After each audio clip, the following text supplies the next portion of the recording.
Hello! ഞാനിന്നിവിടെ ഭയങ്കര easy ആയിട്ടുള്ളൊരു ആർട്ടാണ് ചെയ്യാൻ പോകുന്നത്. ഇത് എല്ലാവർക്കും ചെയ്യാം. നല്ല രസമാണ് കാണാൻ. അപ്പം നിങ്ങൾ എല്ലാവരും ഇത് ട്രൈ ചെയ്ത് നോക്കുക. നല്ല രസമാണെന്ന് പറഞ്ഞാൽ അടിപൊളിയാണ് ഇത് കാണാനായിട്ട്. അന്നേരം ഭയങ്കര എളുപ്പമാണ് ഇത് ചെയ്യാൻ. ഏതെങ്കിലും തരത്തിലുള്ള സ്കെച്ചോ വാട്ടർ കളേഴ്സോ ഒക്കെ വെച്ചാണ് ഈ ആർട്ട് ചെയ്യുന്നത്. ഈ ആർട്ടിൻ്റെ പേര് ബോഹോ ആർട്ട് എന്നാണ്.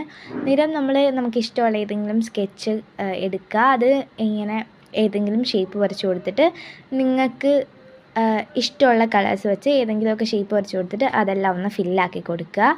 പിന്നെ നിങ്ങൾക്ക് ഇഷ്ടമുള്ള പടം ഇതിനകത്ത് വരച്ച് കൊടുക്കാം. ഇപ്പം ഞാനിവിടെ ഒരു ലീഫ് ഒക്കെയാണ് വരച്ച് കൊടുത്തിട്ടുള്ളത്. നിങ്ങൾക്ക് വേണേൽ പൂവോ അങ്ങനെ നിങ്ങൾക്ക് ഇഷ്ടമുള്ള എന്തും ഇതിനകത്ത് വരച്ച് കൊടുക്കാം. പക്ഷേ ഇത് കാണാൻ നല്ല രസമാണ്. പിന്നെ നിങ്ങൾക്ക് വേണമെങ്കിൽ ഇങ്ങനെയും ചെയ്യാം. പിന്നെ ഫുൾ ബ്ലാക്ക് ഞാൻ ഇതിനകത്ത് ലാസ്റ്റ് വരുമ്പം കാണാൻ പറ്റും.